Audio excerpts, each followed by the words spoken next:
Yes, indeed. B Marsh Boxing back on the live stream was good boxing heads and fight fans around the world. So, man, I'm glad I did my video before I found out the news. Breaking news, you know what I mean? I did my video before I even found out who's really going to make it into the Hall of Fame. So, if you watched my previous video, and if you haven't, please go back and watch it, man. I dropped some facts over there, you know what I mean? Um, the five guys are nominated by the boxing writers and journalists of boxing, and the guys who do have a Hall of Fame vote. And the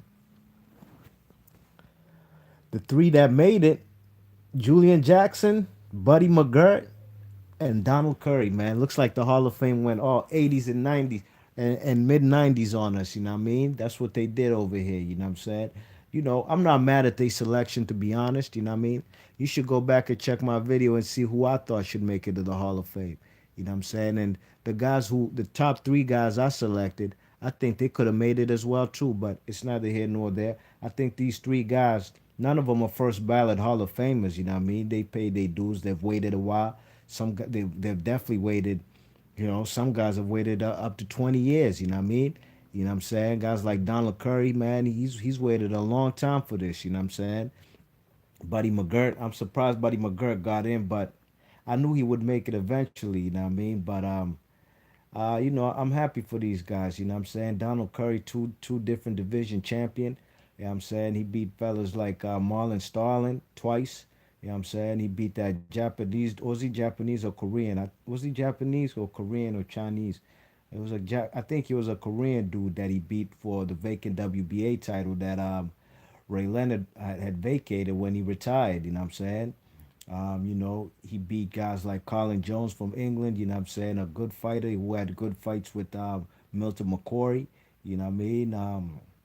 He stopped him in 4 rounds. He beat fellas like, of course, he beat Milton McCory in a unification, you know what I'm saying? And, he was undisputed at that point, you know what I mean? You check it, then he had his loss as the undisputed welterweight champion of the world, arguably the number one pound for pound fighter at the time, 86, when he lost to Lloyd Hunnigan, you know what I mean? And then after that, really and truly, his career wasn't the same after that, to be honest. That's why I'm surprised he made it to the Hall of Fame over the guys that I thought should make it. But I'm not mad at one bit, you know what I mean? He was a classic fighter, a good fighter, and he deserves to be in the Hall of Fame. I do always say that, you know what I mean? He should be, you know what I mean? He took a loss to Mike McCallum when he went up to 154 pounds, challenged McCallum for his WBA 154-pound title. Um, then he beat Gianfranco Rossi, Italian dude, for the WBC 154-pound title. You know what I'm saying? So after losing a challenge in it for the WBA 154, he won the 154 from Gianfranco Rossi. Then he lost it in France to the dude Rene Jacquard. You know what I'm saying? Then he went out the middleweight. He got stopped by fellas. He got knocked out by Michael Nunn. He got knocked out at 154. He went back down to Terry Norris. You know what I'm saying? So, like I said, after that, that Lloyd Hunnigan loss, man, he won a world title. Sure enough, when he beat Gianfranco Rossi. You know what I'm saying? But it was his career was on the slide after that. It was knockout after knockout. You know what I mean? You check it. So congratulations to him, though. Nevertheless, man, he was a good fighter, the Lone Star Cobra, man, from Texas, and he had a brother, Bruce Curry. You know what I mean? Um, then Buddy McGirt, he's in the Hall of Fame. Congratulations to him too, man. I'm surprised he made it two over the guys who I thought should go in and make it. Like I said, go back watch my previous video. Somebody's in the chat. Mike 104 says, "Congratulations, this International Boxing Hall of Fame correct. I know there's two different Hall of Fames. Okay, I checked it. Yeah, it's the internet. That's the only one I really talk about. There's the World Boxing Hall of Fame. I think they based in Los Angeles, and the International Boxing Hall of Fame, the one based in Canastota, New York. That's the one I really consider because they the ones who had the first Hall of Fame, and they the ones they got all the legendary fighters. You know what I mean? You know, but the man Buddy McGirt, he had won his 140-pound title when he won beat Frankie Warren. That was for a vacant title. You know what I mean? Then he had lost it in his second title defense to Buddy, what's his name, Meldrick Taylor. Meldrick Taylor was too quick, too fast for him, man. He was just lightning speed, boxing circles around this guy, and and even stopped him in the 12th round. You know what I'm saying? So, that's one of those losses. But then he came back and beat Simon Brown for the lineal and the WBC welterweight title. You know what I'm saying? Coming up in weight. You know what I mean? Beating Simon Brown at his real weight. You know. And then he lost to Pernell Whitaker. He lost to him twice, and he beat Livingston Bramble, former guy lightweight who beat guys like Boom Boom Mancini. You know what I'm saying? So you know that's why I was surprised he made it too. You know what I mean? And like I said, I'm not mad one bit at the guys who made it. All these guys deserve to make it. Really and truly, on that list of 30 people I had over there, you could make a case for all 30 of them, any 30 of them, to make it to the Hall of Fame.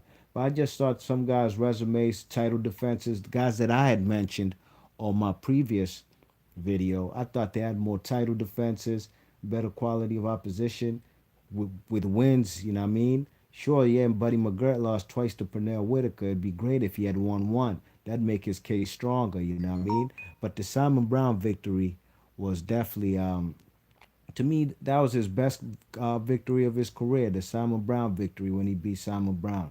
You know what I'm saying? A hard left hook puncher in Simon Brown, Jamaican dude based out of D.C. You know what I mean? So big ups to him, man. And of course, Julian Jackson, man. I had mentioned him in my previous video, you know what I'm saying? Champion beat Inchul Bayek. To become a champion, he had previously lost his undefeated record to Mike McCallum, got stopped in the second. Then between his loss to Mike McCallum, he was like 28, was he 29 and 1. Then his next loss came when he was like in his like 47th fight, 48th fight. You know what I mean? So he had reeled off damn near 20 victories after that loss to McCallum, with victories over Buster Drayton, Terry Norris knocking him out in 2 rounds, beat Harold Graham, of course, that classic knockout in the fourth round where the commentator's like, oh no! That's what I feared would happen. She said something to that effect, you know what I mean? Then he had the classic fights with Gerald McClellan, even though the second one was a knockout in the first round, but he was a severe puncher, one of the hardest punchers you'll ever see in boxing. So, um, like I said, go look at my video and you'll see the guys I nominated. And they also got guys who got nominated as contributors, like Teddy Atlas. Teddy Atlas will be going into the Hall of Fame, well deserved. He's definitely a contributor to the boxing community and just boxing in general as a trainer, commentator. Um, Let me read some quotes, matter of fact, from Donald Curry and other guys. Donald Curry said, quote, all right, now we're talking. It's an honor. This is the greatest day of my life. I'm overwhelmed to get this call from the Hall of Fame. It's a dream come true, man. I could believe that, man. That call, I'm sure, is sweet as fuck, man. You know what I mean? Again, paying your dues your whole career, not just from professional boxing. It all started from the amateurs and just a lifetime of boxing, and all culminated by being inducted into the Hall of Fame. There ain't nothing sweeter, you know what I mean? You know, like in basketball, you know what I'm saying? I forgot who it was. I think J.R. Smith on the Cavs, he had said something to the effect like, "It's harder winning a championship than it is going to the Hall of Fame." And Tracy McGrady disagreed with them completely, and I disagree too. You know what I'm saying? Like, there's thousands of players who've won a championship. You know what I'm saying? Just like in boxing, there's thousands of fellas who've won a world title. But how many can make it into the Hall of Fame? You know what I'm saying? I think that's the pinnacle. You know what I'm saying? It's a pinnacle. When you get to the Hall of Fame by accomplishments and winning championships, and whether all kind of different criteria in boxing, whether it's fight of the years or winning titles in different divisions, long time reigning champions, title defenses. There's all types of criteria, you know what I mean? So I disagree too with J.R. Smith. I think making the Hall of Fame is harder than winning a championship. Look at Charles Barkley, Patrick Ewing, John Stockton, Karl Malone, Reggie Miller, Allen Iverson. Great players, great players. And none of them have a championship, you know what I'm saying? None of them. but they're in the Hall of Fame because they put in work regardless. Okay, enough of the basketball. We just talking about Hall of Fame. I'm gonna read a quote from the man Julian Jackson. His quote: "I tell you what, I'm speechless. This is a tremendous honor. Thank God for His grace and mercy. Wow, it's amazing. I really don't have words for this, but eventually they will come." End quote. Yes, indeed, Julian Jackson, man. I knew he would make it in the Hall of Fame, and his resume. It's a good resume. You know what I'm saying? He's had some great fights, numerous title defenses, especially at light middleweight. You know what I'm saying? So good for him. He's in the Hall of Fame. Let me read James Buddy McGirt's quotes. Quote, "To be honest, I can't even talk right now. This shows you're appreciated by the boxing world and that all the hard work and dedication pays off." End quote. Good for Buddy McGirt, man. Well deserved, you know what I mean? And let me find Teddy. That's Teddy Atlas. Let me read his quote. "The sport of boxing has given me direction and clarity for the differences between work and passion and a job and and a purpose. It has also given me opportunities to share special moments with my family, as it has now with the news that I've been elected into the International Boxing Hall of Fame." End quote. So congratulations to all these guys, you know what I mean? And like I said, man, the International Boxing Hall of Fame, or just Hall of Fame in general, is the pinnacle of every man who plays sports. That's where you want to go and be remembered, you know what I'm saying? And of course, you got to put in your work. Let me read the other guys who made it to the Hall of Fame as well. The old timer, Tony DeMarco.